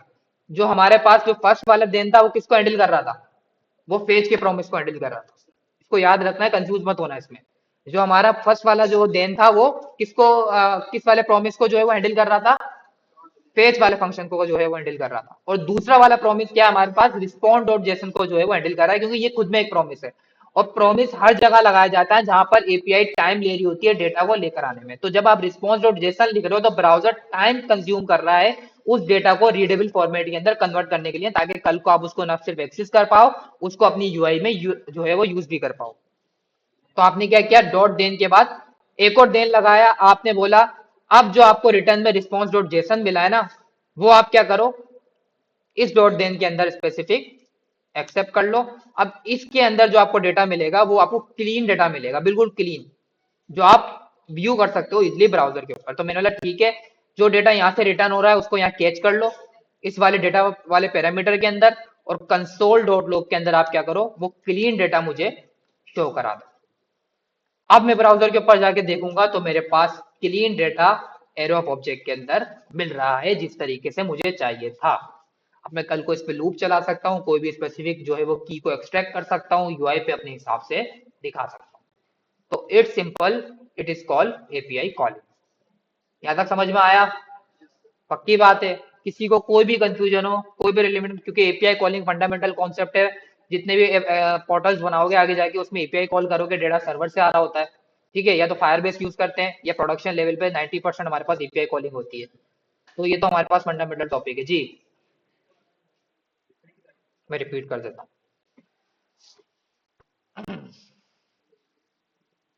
शुरू से करूँ, दो बार जो देन यूज किया है, और किसी को कंफ्यूजन है इसमें, तो भाई मैं मारूंगा थोड़ी नहीं पकड़ के, बोले आप लोग, आप ही कंफ्यूजन दूर करने के लिए तो आया हूँ। अच्छा जी, अब देखो, इस वाले देन के अंदर आपने क्या किया, रिस्पॉन्स मिल गया आपको, कंसोल करा दिया, और आपने क्या किया, फेल भी हैंडल कर लिया। क्या आपने बोला कि अगर सक्सेसफुली जो है वो एपीआई से डेटा आ जाए तो देन चलाओ, अगर कुछ भी मसला हो तो आप क्या करो, console dot log something went wrong, मतलब केस जब चलेगा जब एपीआई फेल होगी, और जो है वो देन जब चलेगा सक्सेसफुली एग्जीक्यूट हो जाएगी। अब इसको मुझे फेल्ड भी करना है, फेल्ड करके दिखा देता हूँ। तो एक काम करता हूँ, इसका एंड पॉइंट चेंज कर देता हूँ। क्या लिखा हुआ आया, समथिंग वेंट रॉन्ग। अब आप ये चाह रहे हो कि जो एरर ब्राउजर दे रहा है वही दिखा दो यूजर को, या आप डिबग करना चाह रहे हो कि भाई एरर आ क्या रहा है सर्वर से। तो आप क्या करोगे, वो एरर कैच करोगे इस ई के अंदर, कोई भी नाम रख दो, एरर रख दो, इस पैरामीटर में आपको एरर मिलेगा। इस पैरामीटर में फेच का क्या काम है, देन वाले पैरामीटर में आपको डेटा देना, और केच वाले पैरामीटर में आपको क्या देना, एरर देना। उसने बोला ठीक है, मैंने बोला ये जो आप एरर है ना भाई, मुझे बताओ भी क्या एरर आ रहा है। तो आप एक काम करो, ई के अंदर वो एरर सेव कर लो। मैंने इंस्ट्रक्शन दी अपने कंपाइलर को, कंपाइलर ने बोला ठीक है, और मैंने बोला कंसोल में वो एरर मुझे शो करा दो। तो अब एरर क्या आ रहा है आपके पास, फेल टू पेज, मतलब ये एरर आपको ब्राउजर रिटर्न कर। इसका मतलब ये है कि आपकी जो एंड पॉइंट है या तो वो गलत है, या अगर वो एग्जिस्ट भी करता था तो वो सर्वर से रिमूव हो गया है, एप्लीकेशन बंद हो गई है, फॉर एग्जाम्पल किसी भी वजह से वो स्पेसिफिक लिंक अब एग्जिस्ट नहीं करता है। वो स्पेसिफिक जो हमारे पास होस्टिंग वाला जो सर्वर था, या तो वो माइग्रेट हो गया है, या एग्जिस्ट नहीं करता है तो बंद हो गया है, कुछ भी हो सकता है। ठीक है, तो ये तो सिंपल हमारे पास आपने देख लिया कि भाई सही है सर। डॉट देन के अंदर हम क्या करेंगे, जो हमारे पास एपीआई अगर हमें सक्सेस देगी तो हमारे पास क्या होगा, एपीआई सक्सेसफुली एग्जीक्यूट हो जाएगी, तो हम डॉट देन के अंदर उसको ना सिर्फ कैच कर सकते हैं, उसका रिस्पॉन्स कंसोल में भी देख सकते हैं। और हमारे पास केस जब चलता है जब हमारे पास एपीआई फेल हो जाती है। एपीआई फेल होने की बहुत सारी वजूहत हो सकती हैं, तो सर्वर से एरर आ जाए, ये तो आप कोई गलत एंड पॉइंट डाल दो, कुछ भी हो सकता है। तो प्रॉमिस यूज करने का एक फायदा और ये भी हुआ, हमारे पास क्या हो गया, एरर हैंडलिंग हो गई, एक्सेप्शन हैंडलिंग हो गई।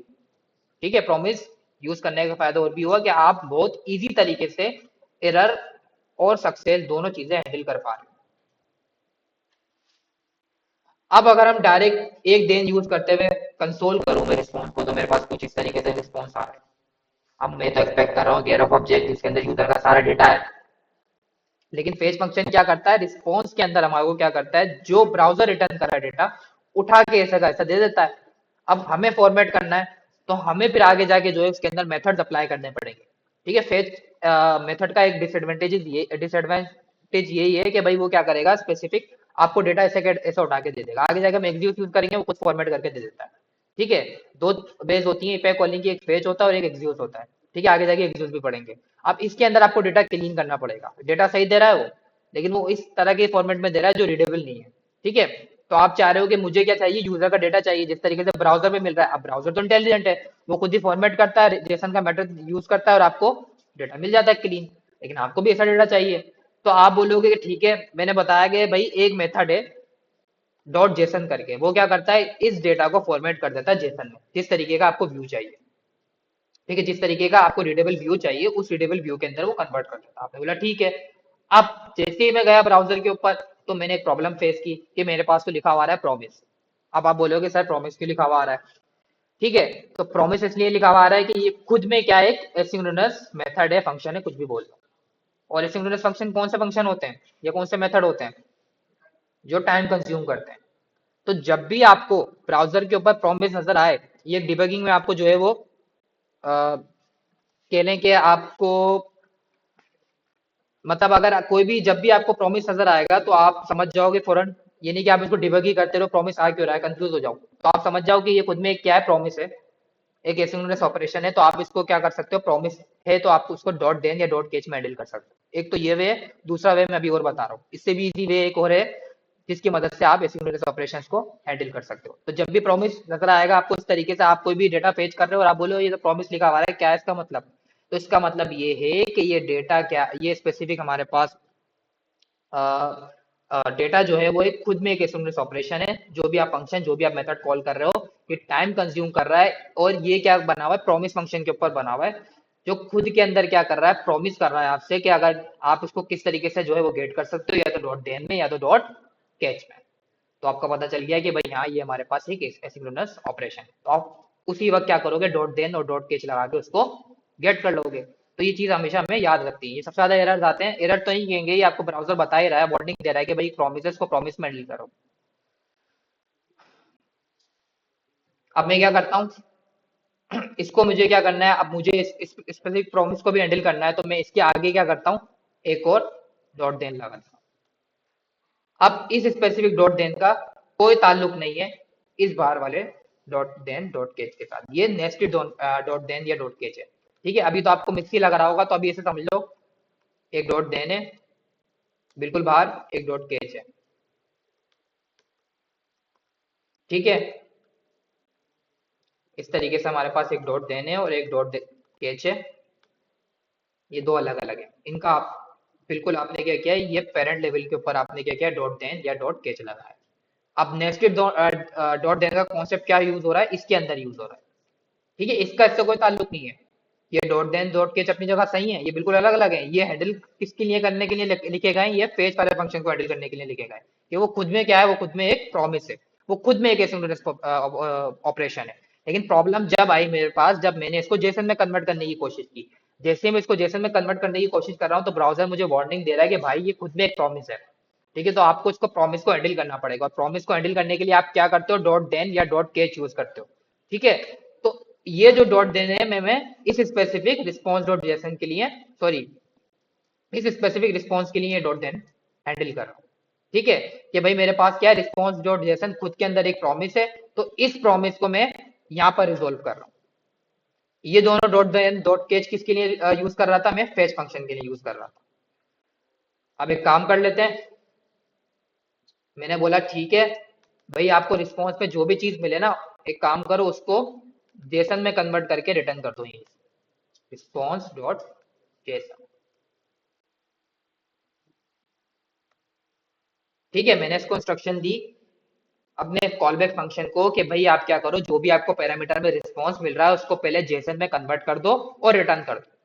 ठीक है, तो आपको जेसन में कन्वर्ट हुआ हुआ मिलेगा वो रिस्पॉन्स। अब उस रिस्पॉन्स को आप किस तरीके से कैच कर सकते हो, आपने बोला उस स्पेसिफिक डेटा को कैच कर लो एक और देन के अंदर। अगर ये प्रॉमिस सक्सेसफुली फुलफिल हो जाए तो आप क्या करो, इस स्पेसिफिक देन के अंदर उसको कैच कर लो और कंसोल में प्रिंट करा दो। तो आपने एक और क्या किया, देन का जो है वो स्पेसिफिक फंक्शन कॉल किया, उसके अंदर एक और आपने क्या किया, एरो फंक्शन बनाया, क्योंकि ये क्या है हमारे पास कॉल बैक फंक्शन है। अब रिस्पॉन्स डॉट जेसन मतलब जो स्पेसिफिक फंक्शन मेरे पास इसको जेसन में कन्वर्ट करेगा, फॉर्मेट करेगा, वो रिटर्न कर देगा और मैं यहाँ पर उसको एक्सेस कर सकता हूँ। मतलब इसने जेसन में कन्वर्ट कर दिया और मैंने बोला कि भाई जब सक्सेसफुली ये प्रॉमिस फुलफिल्ड हो जाए तो आप इसको रिटर्न कर देना इस वाले देन के आरईएस के अंदर, रिस्पॉन्स के अंदर। आप इसको भी अपने हिसाब से लिख सकते हो। मैं यहाँ पर डेटा लिख देता हूँ। मैंने लिखा डेटा कि मुझे अब फॉर्मेटेड डेटा यहाँ पर मिल रहा है आफ्टर टू देन यूज। ठीक है, तो मेरे को इस तरीके से फॉर्मेटेड डेटा मिल रहा है। अब कंसोल डॉट लॉग, जैसे ही मैं फॉर्मेटेड डेटा करूंगा तो मेरे पास क्या आ रहा होगा।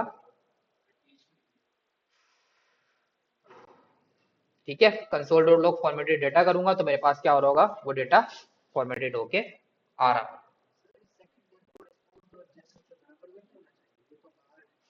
हाँ, सही कह रहे हो, लेकिन प्रोमिसेस जो है ना हम इस तरीके से लिखते हैं, मतलब सॉरी, नेस्टेड देन हम इसी तरीके से लिखते हैं। ये देन मतलब हाँ समझो उसके अंदर ही है, लेकिन इसको लिखने का वे सही है। कंफ्यूजन नहीं होनी चाहिए इसमें। कंफ्यूजन इसलिए हो रही है कि भाई देन के बाहर एक और देन लगा रहे हैं, ये देन इस पर रिलाय कर रहा है, इसका कोई ताल्लुक नहीं है स्पेस वाले फंक्शन के साथ। ये इसका प्रॉमिस हैंडल नहीं कर रहा है, इसका प्रॉमिस ये देन हैंडल कर रहा है, इस देन का प्रॉमिस ये देन हैंडल कर रहा है। ठीक है, समझो कि एक नेस्टेड जो है वो पैटर्न चल रहा है आपके पास। पेज वाले का जो है स्पेसिफिक प्रॉमिस ये देन हैंडल कर रहा है, और इस जेसन का जो प्रॉमिस है वो ये देन हैंडल कर रहा है। जी,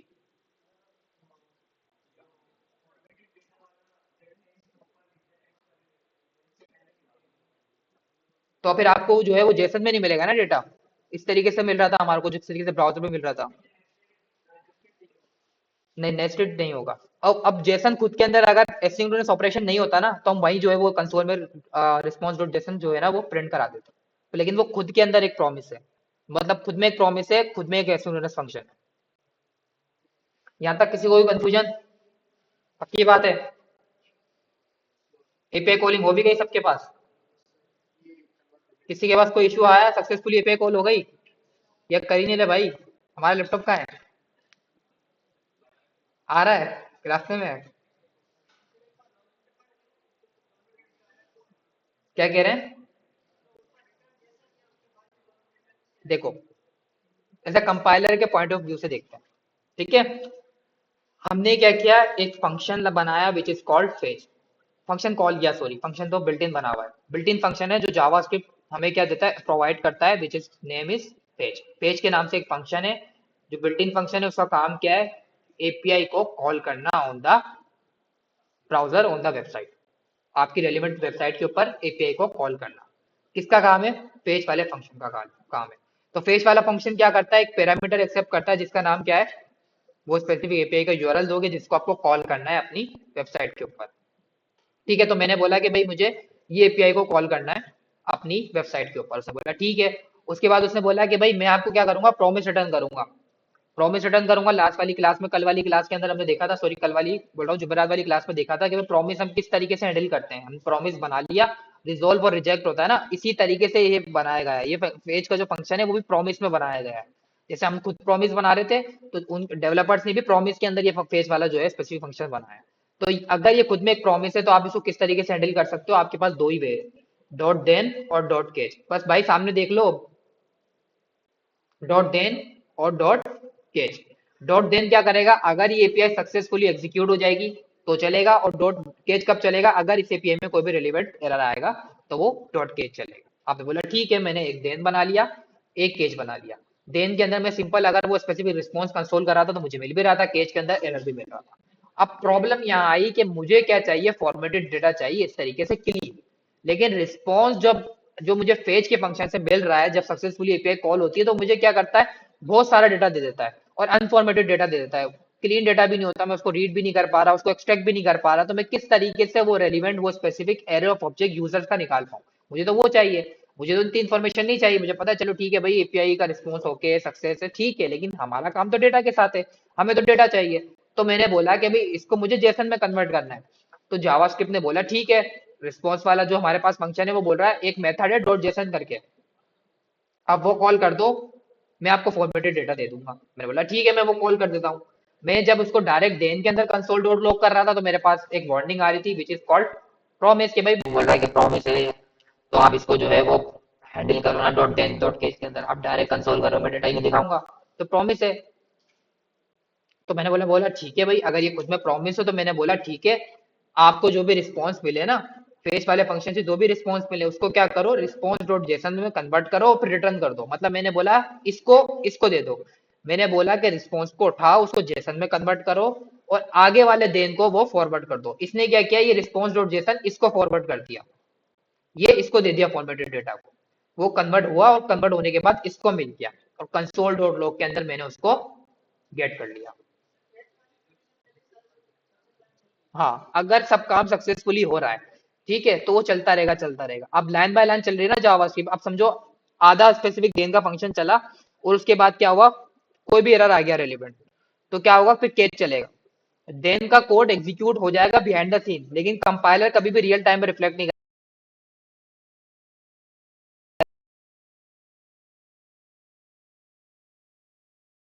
केस वाला ही चलेगा, देन का कोई भी कोड नहीं चलेगा। जी ठीक है।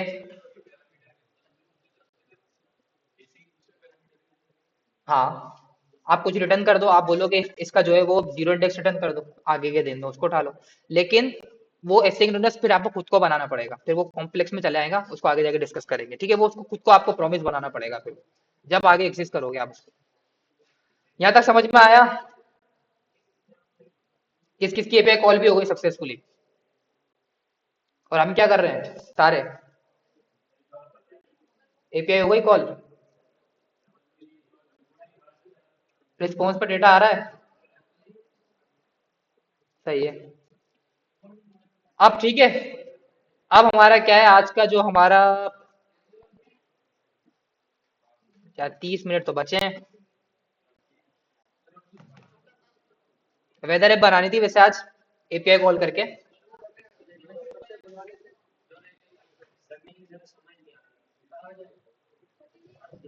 समझ तो हमें कभी भी नहीं आएगा फिर। अच्छा, एपीआई कॉल कर लेंगे सिंपल, कल प्रॉपर बना लेंगे अब। ठीक है, अब आप बोल रहे हो कि सर बाजार आ गए हम, क्या है प्रॉमिस, कोई दूसरा वे बताएं। तो इसका एक और वे भी है जो बहुत ईजी है इस चीज को हैंडल करने का। ठीक है, एक तो ये वे है। ये वे पढ़ाने का मकसद ये है कि मॉडर्न जावास्क्रिप्ट में हम प्रोमिसेस बहुत कम यूज कर रहे होते हैं, लेकिन अगर आप किसी सॉफ्टवेयर हाउस में जाओ और वहां पर कोई ओल्ड प्रोजेक्ट चल रहा हो, जैसे मैं जिस प्रोजेक्ट पे काम कर रहा होता हूँ वो ओल्ड टाइप स्क्रिप्ट और जावास्क्रिप्ट पे बना हुआ है, तो उसमें प्रोमिसेस चलते हैं ठीक है, ट्राई केस नहीं चलता। तो फिर आपको प्रोमिसेस की भी नोहा होनी चाहिए। अब आप बोलो सर इसका कोई दूसरा वे है इस एपीआई को कॉल करने का, इतना कॉम्प्लेक्स हो गया, दो बार आपने देन लगाया, देन के अंदर पहले उसको क्या किया आपने, उस प्रॉमिस को हैंडल किया फेच वाले को, फिर आपने क्या किया जेसन वाले को किया। तो इसका दूसरा वे भी है। भाई बातें नहीं करो भाई, क्या हो गया, सामने देखो सारे। ठीक है, अब आप बोलो सर इसके अलावा क्या वे, इसके अलावा हमारे पास एक और वे है एपीआई कॉलिंग का विच इज ट्राई केज। ठीक है, async await and try catch. अब प्रॉमिस के अंदर क्या था कि प्रॉमिस के अंदर हमारे पास वो एसिंक्रोनस ऑपरेशन भी हैंडल कर रहा है और एक्सेप्शन भी हैंडल कर रहा है। लेकिन अगर आप दूसरा वाला कॉन्सेप्ट यूज करोगे तो उसके अंदर आपको एसिंक्रोनस ऑपरेशन अलग हैंडल करना है और एरर एक्सेप्शन अलग हैंडल करना है, दोनों चीजें आपको अलग अलग करनी पड़ेंगी। प्रॉमिस में दोनों काम आपको करके दे रहा था। अब ट्राई केज किस तरीके से वर्क करता है, अब आप बोल रहे हो कि सर मुझे प्रॉमिस की हेल्प से जो है वो कोई भी एपीआई कॉल नहीं करनी, मैं चाह रहा हूं कि भाई दूसरा कोई वे हो। तो दूसरा वे हमारे पास है सबसे पहले असिंक अवेट। असिंग अवेट का मतलब ये है कि अगर कोई भी फंक्शन है जो एसिंक्रोनस फंक्शन है जो टाइम कंज्यूम कर सकता है और आप वो स्पेसिफिक डेटा कॉल कर रहे हो, तो आप क्या करोगे, असिंग और अवेट यूज करोगे उस स्पेसिफिक फंक्शन को कॉल करने के लिए। ठीक है, अब किस तरीके से करेंगे, अब मैं यही करता हूँ, फेज की एपीआई, फेज का यूज करते हुए क्या करता हूँ, ये रेलिवेंट एपीआई को कॉल करता हूँ। एसिंक्रोनस के मतलब है कि कोई भी ऐसा फंक्शन, कोई भी ऐसा कोड जो टाइम कंज्यूम कर रहा है डेटा लेकर आ, इंस्टेंटली नहीं आ रहा। सिंक्रोनस मतलब सिंपल डेटा जो हमारे पास फेच होके आ रहा है। बातों की आवाज क्यों आ रही है भाई मुझे?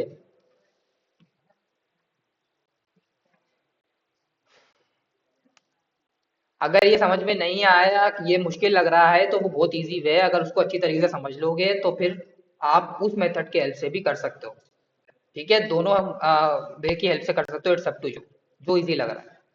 तो यही सेम काम अब मैं क्या करता हूँ, असिंग अवेट की हेल्प से करता हूँ। मैंने बोला भाई क्या करो, इसको मैं फिलहाल के लिए कमिट कर देता हूँ। मैंने बोला एपीआई कॉल करो यूजिंग फेच फंक्शन, इसके अंदर मैंने क्या किया, एपीआई का एंड पॉइंट डाल दिया यहाँ से कॉपी कर।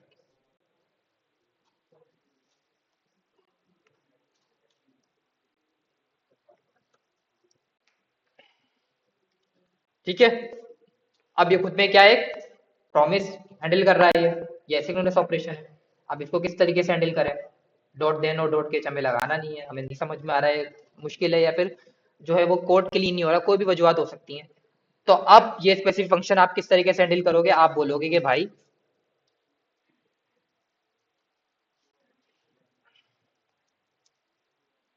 अवेट, मतलब यहाँ पर रुको और इसको सेव करा दो रिस्पॉन्स वाले वेरिएबल के अंदर। ठीक है, अगर मैं जाऊं, फंक्शन तो बनाना पड़ेगा एक और। ठीक है, ठीक है, तो आपने बोला कि भाई ये हमारे पास क्या है, खुद में एक एसिंक्रोनस फंक्शन, एसिंक्रोनस ऑपरेशन है, क्योंकि एपीआई कॉलिंग क्या करती है, टाइम कंज्यूम करती है। तो आप क्या करो, एपीआई कॉल से पहले अवेट लगा दो। अवेट का मतलब क्या है, यहाँ पर रुक जाओ। मतलब मैंने क्या किया, उस स्पेसिफिक एसिंक्रोनस ऑपरेशन को सिंक्रोनस बना दिया। मैंने बोला जावास्क्रिप्ट को कि जब तक ये प्रॉमिस फुलफिल नहीं हो जाता तुम नीचे वाली लाइन नहीं चलाओगे, यहीं रुके रहोगे। ठीक है, अब मैंने आपको बताया था कि भाई जावास्क्रिप्ट किस का बिहेवियर किस तरीके से, कोई भी ऑपरेशन टाइम ले रहा है तो वो क्या करता है, उसको इवेंट लूप में रख देता है, और इवेंट लूप में रखने के बाद जब उसको डेटा मिलता है तो वो आपको शो करा देता है, नीचे के ऑपरेशन फुलफिल करता है। जब भी आप किसी भी फंक्शन या किसी भी ऑपरेशन के साथ अवेट लगा देते हो तो मैंने बोला यहाँ रुक जाओ, इसका इंतजार करो, जब तक ये प्रॉमिस फुलफिल नहीं हो जाता, जब तक डेटा नहीं मिल जाता, इवेंट लूप में नहीं रखेगा अब उसको। अब उसी लाइन के ऊपर रोका रहेगा जब तक उसको डेटा नहीं मिल जाता। जब उसको डेटा मिलेगा तो फिर वो नीचे वाली लाइनें चलाएगा, वरना नहीं चलाएगा, एक भी लाइन नहीं चलाएगा जब तक वो स्पेसिफिक प्रॉमिस आपके पास फुलफिल नहीं हो जाता। तो अब एक काम करते हैं, इसको एक क्लीन जो है वो सेपरेट फंक्शन के अंदर मैं इसको बना लेता हूँ। मैंने बोला कि एक फंक्शन बनाओ जो क्या करेगा, आपकी एपीआई कॉल करेगा। ठीक है, एपीआई कॉल करेगा, उसके बाद मैंने क्या किया, इसको मैंने एपीआई के अंदर रख दिया, और उस स्पेसिफिक फंक्शन के अंदर रख दिया स्पेसिफिक एपीआई को, मतलब एक सेपरेट फंक्शन बना लिया। वहां तो मैं डायरेक्ट कॉल कर रहा था, मैंने बोला ठीक है एक सेपरेट फंक्शन बनाता हूँ, वहां पर मैंने स्पेसिफिक एपीआई को रख दिया। अब अगर मैं फेस नहीं लगाऊंगा, ओ सॉरी, अगर मैं अवेट नहीं लगाऊंगा तो मुझे इसको प्रॉमिस की हेल्प से हैंडल करना पड़ेगा। मैं बोल रहा हूँ कि नहीं भाई प्रॉमिस वाला कॉम्प्लेक्स है, डॉट देन डॉट के चूज करना पड़ता है, तो हमारे पास दूसरा वे। मैंने बोला ठीक है, मैंने बोला सबसे पहले क्या करो, इसको एज अ एसिंक्रोनस ट्रीट करो। मतलब मैंने सबसे पहले तो जावास्क्रिप्ट को बता दिया कि भाई इसको क्या करो, आप as a asynchronous operation consider करो। मतलब ये क्या है, प्रॉमिस है, समझो ये कुछ में प्रॉमिस है, ये एक एसिंक्रोनस ऑपरेशन है जो टाइम कंज्यूम करेगा। अब जावास्क्रिप्ट को नहीं पता कि फंक्शन टाइम लेगा, उसको तो नहीं पता ना, वो रन टाइम पे चेक कर पाएगा, अभी तो नहीं पता। तो मैंने उसको बताया कि एसिंक्रोनस ऑपरेशन है, ये एसिंक्रोनस ऑपरेशन कौन सा ऑपरेशन होता है, जो टाइम कंज्यूम करता है। तो मैंने बोला कि इस फंक्शन पे मुझे शक है या मुझे पूरा यकीन है कि ये टाइम लेगा, तो मैंने पहले उस फंक्शन के आगे एसिंक का जो है वो कीवर्ड लगा दिया।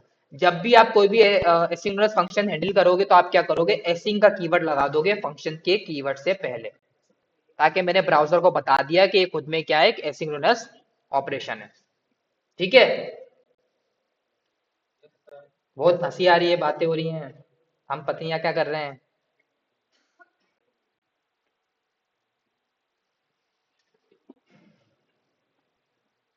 ठीक है, हमने क्या किया, एक एसिंग करके कीवर्ड लगा दिया उस फंक्शन के कीवर्ड से पहले। मतलब मैंने बता दिया इसको कि ये खुद में क्या है, एसिंक्रोनस ऑपरेशन।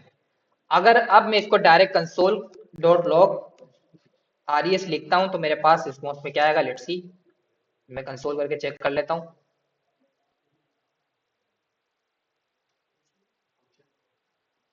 अच्छा, क्या कह रहे हैं? मैंने एपीआई कॉल का फंक्शन कॉल किया। अब देखते हैं कंसोल के अंदर मेरे पास क्या आ रहा है, प्रॉमिस। ये भी प्रॉमिस है भाई, क्या है ये प्रॉमिस, प्रॉमिस समझ में नहीं आ रहा। अब इसका मतलब ये है कि ये भी हमारे पास क्या है, टाइम ले रहा है। डेटा तो टाइम ले रहा है, पेज की एपीआई खुद में एक प्रॉमिस थी। आपने एसिंक्रोनस फंक्शन तो बता दिया, आपने जावास्क्रिप्ट को बताया कि एसिंक्रोनस फंक्शन है, लेकिन ये खुद में एक प्रॉमिस है। इसने बोला इसको हैंडल करो, डायरेक्ट तो आप एक्सेस कर नहीं सकते, मैं दूंगा ही नहीं डेटा आपको। ये खुद में एक प्रॉमिस है। डॉट देन या डॉट केज यूज करो, आप बोलो नहीं सर हमें डॉट देन या डॉट केज यूज ही नहीं करना। तो फिर मैंने बोला कि भाई इसका एक और सिंपल सा वे, आप एक काम करो, आप क्या करो, जब भी आप कोई भी फंक्शन कॉल कर रहे हो जो एसिंक्रोनस फंक्शन है, ये एपीआई कॉल कर रहे हो, तो आप क्या करो, उसके आगे अवेट लगा दो। सिंपल अवेट लगाया। अब अगर आप कंसोल में डेटा देखोगे तो आपको डेटा मिल गया। ठीक है। अब कहाँ वो प्रॉमिस था, डॉट देन डॉट केच, फिर उसके अंदर एक कॉल बैक फंक्शन, कहाँ हमारे पास छोटा सा क्लीन कोड है। दोनों वेज है। और मॉडर्न जावास्क्रिप्ट में तो हम ट्राई केच और जो है सिंग अवेट यूज कर रहे होते हैं, रिकमेंडेड भी यही है। मैं तो बोलूंगा यही यूज करना है। प्रोमिस तो हमारे पास क्या है, अगर पुराना कोई जो है प्रोजेक्ट चल रहा है तो उसके अंदर जो है वो आपको प्रोमिस यूज करने होंगे। जहाँ हैंडल नहीं हो सकता है सिंग अवेट, वरना आप ये यूज करोगे एपीआई कॉलिंग के लिए, कोई भी सिंक्रोनस ऑपरेशन के लिए। अब इसमें और इसमें डिफरेंस क्या है, उसमें हमारे पास क्या था, ये भी प्रॉमिस है, पेज का फंक्शन प्रॉमिस ही रहा। पेज का फंक्शन यहाँ पर जो है वो ऑटोमेटिकली जो है वो सिंपल फंक्शन नहीं बन गया, वो यहाँ पे भी प्रॉमिस था, वहां पे भी प्रॉमिस था। डिफरेंस क्या है कि हमने उसको हैंडल अलग अलग वेज से किया। यहाँ पर मैंने डॉट देन या डॉट केच यूज किया, और यहाँ पर मैंने असिंग या अवेट यूज किया। असिंग अवेट का मतलब ये है कि मैंने सबसे पहले बोला, अगर मैं यहाँ पर असिंग नहीं लगाऊंगा तो मेरे पास क्या होगा, यहाँ पर एरर आ रहा होगा, यहाँ लिखा आएगा await expression are only allowed within async function at the top level of modules. हालांकि इन दोनों का आपस में कोई कनेक्शन नहीं। भाई बातें नहीं करो यार, बातें नहीं करो। असिंग और अवेट का आपस के अंदर रिलेशन नहीं है, लेकिन जावास्क्रिप्ट बोलता है कि अवेट आप वहीं यूज कर सकते हो जो फंक्शन एसिंक्रोनस हो, जो फंक्शन क्या हो, एसिंक्रोनस हो। जावास्क्रिप्ट को थोड़ी पता है कि भाई कौन सा फंक्शन एसिंक्रोनस है, कौन सा जो है वो नॉन एसिंक्रोनस मतलब सिंक्रोनस फंक्शन है, उसको तो नहीं पता ना। तो मैं बता रहा हूँ ना कि भाई इधर मैं एपीआई कॉल कर रहा हूँ तो टाइम तो लेगी, टाइम लेगी, तो उसको क्या करो, आप एसिंक्रोनस फंक्शन बना दो। तो मैंने बोला कि इस फंक्शन को एसिंक्रोनस फंक्शन बना दो। मतलब मैंने कंपाइलर को इंस्ट्रक्शन दी कि ये जो मैं फंक्शन बना रहा हूँ कल को इसको कॉल करूंगा, ये टाइम लेगा, 2 या 3 सेकंड लेगा, तो इसको क्या करो, एसिंक्रोनस फंक्शन बनाओ। तो जैसे ही मैंने यहाँ पर एसिंक लिखा, तो अब मेरे पास अवेट वाला एरर चला गया। असिंक अवेट एक साथ चलते हैं, दोनों को आप अलग अलग यूज नहीं कर सकते। मतलब असिंक तो ऐसे यूज कर लोगे, लेकिन अवेट अगर आप यूज करोगे तो आपको पास उस फंक्शन का जो है वो एसिंक होना चाहिए, उस फंक्शन के साथ एसिंक लगा हुआ होना चाहिए। वैसे अवेट को असिंक को अकेले यूज कर सकते हो, लेकिन अगर आप चाह रहे हो कि असिंक अवेट दोनों साथ यूज करने हैं तो आपको दोनों यूज करने हैं। असिंक लगाना है उस फंक्शन के आगे, फिर अगर कोई ऐसी एपीआई है, कोई ऐसा फंक्शन है जो टाइम टेकिन है, जो टाइम ले रहा है डेटा लेकर आने में, तो आपने बोला अवेट यहाँ पर रुक जाओ, जब मुझे डेटा मिले जब भी क्या करो, आप नीचे वाली लाइन को एग्जीक्यूट करो। अब इसका एक डिसएडवांटेजेस कह लो या एडवांटेज कह लो, एक और भी है। जब तक ये स्पेसिफिक एपीआई कॉल नहीं होगी, इसके नीचे कुछ भी लिख दो आप, कॉल ही नहीं होगा वो कोड। क्योंकि ये क्या हो गया, हमारे पास इसी लाइन पे रुका हुआ है।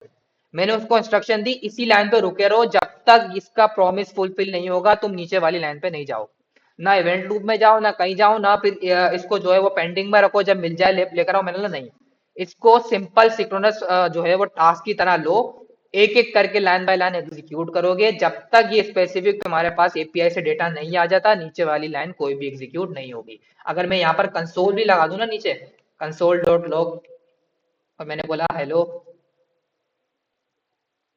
जब तक ये मेरे पास कंटेंट आएगा नहीं उसके नीचे ही देखो प्रिंट हो रहा है। मतलब पहले ये डेटा आ रहा है उसके बाद ये आ रहा है। मतलब इसका मतलब ये है कि हमारे पास अगर मैं यहाँ पर अवेट नहीं लगाता, असिंग नहीं लगाता, और अभी कंसोल करता, जब प्रॉमिस, तो ये भी बन रहा है ना, हम्म,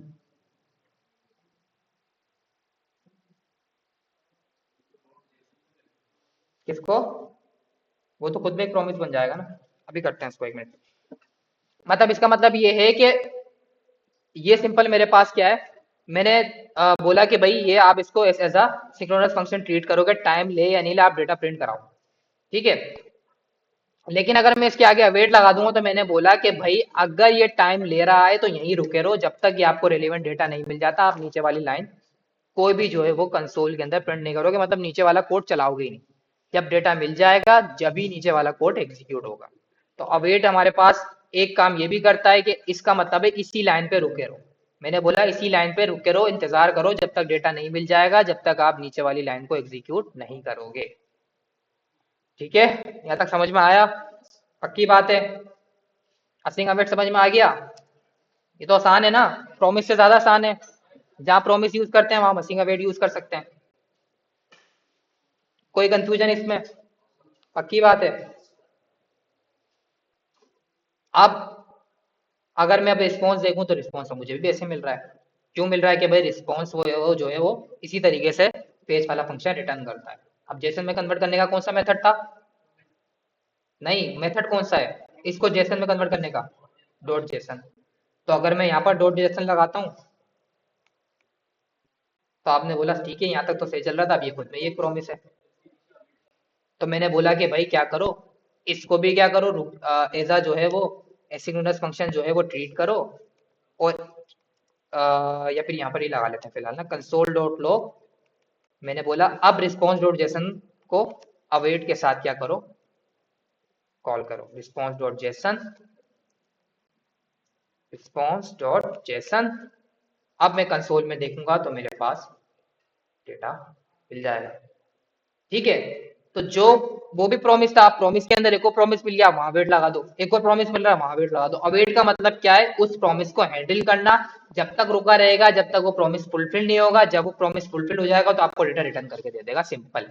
अवेट का काम है कि उस लाइन के ऊपर रुके रहना, कंपाइलर को बोलना कि भाई तुम यहाँ रुके रहो, डेटा भले सर्वर से आ रहा है, कितना भी टाइम ले रहा है, मैं जब तक रोका रहूंगा जब तक डेटा नहीं मिल जाता। जब उसको डेटा मिलेगा उसके बाद ही वो नीचे वाली लाइन को चलाएगा। अब वो non blocking JavaScript blocking JavaScript बन गई है दोबारा। मतलब जब तक ये स्पेसिफिक एपीआई कॉल होगी नहीं, उसका डेटा मिलेगा नहीं, जब तक नीचे वाला एक भी कोड नहीं चलेगा। तो अवेट ये काम भी करता है। प्रॉमिस में ऐसा नहीं होता था, प्रॉमिस में नीचे वाली चीजें हम चला पा रहे होते थे, नीचे वाले कंसोल भी प्रिंट कर रहे होते थे।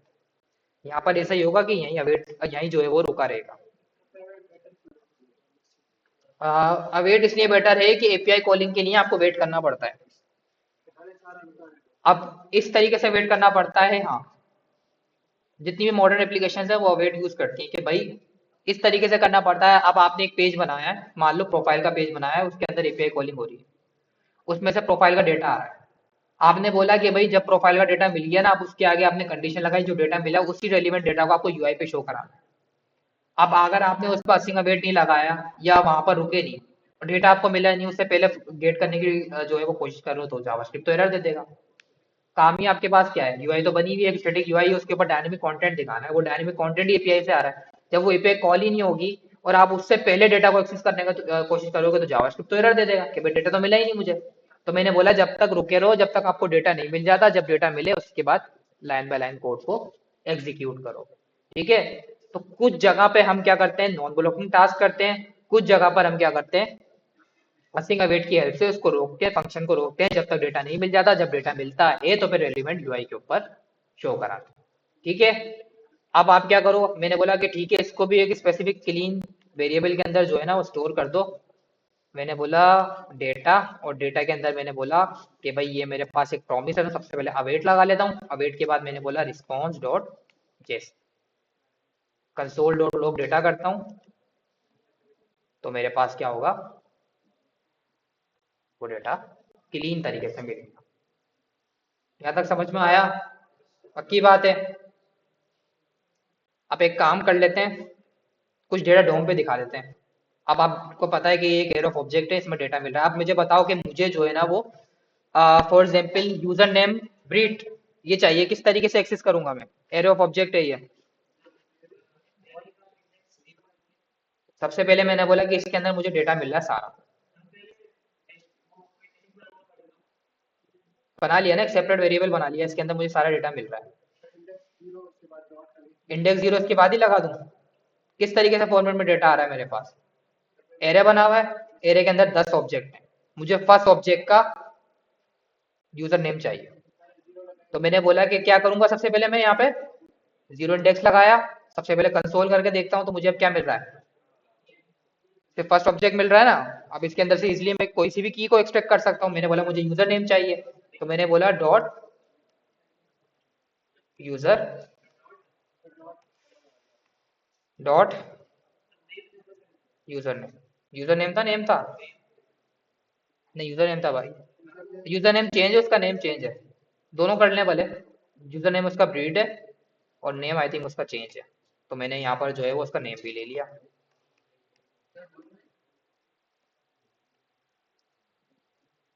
ठीक है, अब डिस्ट्रक्चरिंग भी तो कर सकते हैं इसकी, कैसे करें जल्दी बताओ। हाँ, लूप पे भी चला सकते हैं। अभी तो जीरो इंडेक्स की डिस्ट्रक्चरिंग कैसे करेंगे बताएं। ये डेटा मुझे ऐसे मिल रहा है, मैं चाह रहा हूँ डिस्ट्रक्चरिंग करूँ, एक कॉमस बना के यूजर नेम और नेम लगाऊं कॉमा सेपरेटेड, और उसको डिस्ट्रक्चर करके शो करा दूं। डॉट डॉट नहीं लगाऊं ना, कैसे करेंगे जल्दी बताएं। हाँ बताओ। कॉन्स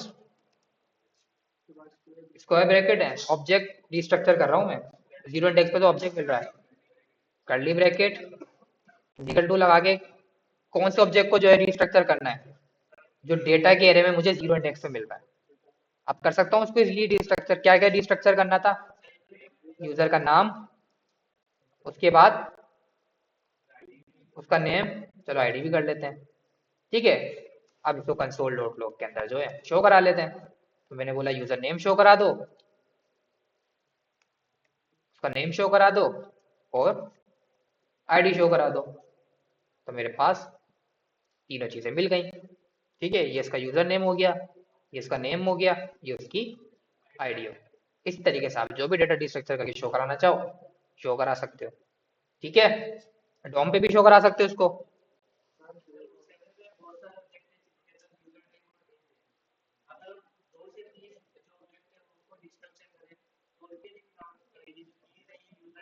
हाँ, उसका मसला नहीं है। ऐसे कह रहे हो, अगर जीरो इंडेक्स उठाया, ऐसे कह रहे हैं। नहीं, इसके लिए फिर आपको क्या करना पड़ेगा, या तो लूप चला के उसमें डिस्ट्रक्चर कर लो, या सबके नाम अलग अलग रख दो। ठीक है, लूप भी तो चला सकते हैं ना इसके ऊपर। नाम अलग मतलब कि 1 2 3 इस तरीके से यूनिक आइडेंटिटी होनी चाहिए। लूप के अंदर चलाओगे तो मसला नहीं करेगा। लूप में ले लें इसकी वैल्यू उसको सबको, आई इंडेक्स, हाँ अभी करके देख लेते हैं ना। ठीक है, अब मुझे इसको लूप में चलाना है, तो मैंने बोला डेटा, कौन कौन से मेथड होते हैं एरे के, लूप के लिए कौन कौन से यूज किए थे, फॉर ईच और डॉट में भी यूज किया था। इफ एल्स लूप कहाँ है भाई? हाँ बताएं, ये यहीं तक रखें अभी, चले कल चला लेंगे वरना इनका लूप चल जाएगा भाई। अभी फिलहाल आपका सिंपल टास्क क्या है, आपको जो है वो फर्स्ट कोई भी 10 यूजर मिल रहे हैं ना, 10 यूजर में से किसी भी यूजर का डेटा डॉम पे शो करा दो। H1 में शो करा दो, पैराग्राफ में शो करा दो, डायरेक्ट शो करा दो, किसी भी शो करा दो। एपीआई कॉल होगी, डेटा मिला, कोई भी स्पेसिफिक 1 से लेके 10 तक कोई भी यूजर का डेटा डॉम पे शो कराना है, उसका नाम, उसकी आईडी और उसका यूजर नेम। ठीक है, तीनों चीजें आपको डॉम पे शो करानी है। डॉम मतलब आपको यूआई पे शो करानी है, H1 में शो करा दो, किसी भी टैग में शो करा दो, टारगेट करके डॉट टेक्स्ट कंटेंट या इनर टेक्स्ट करके कंटेंट शो करा दो।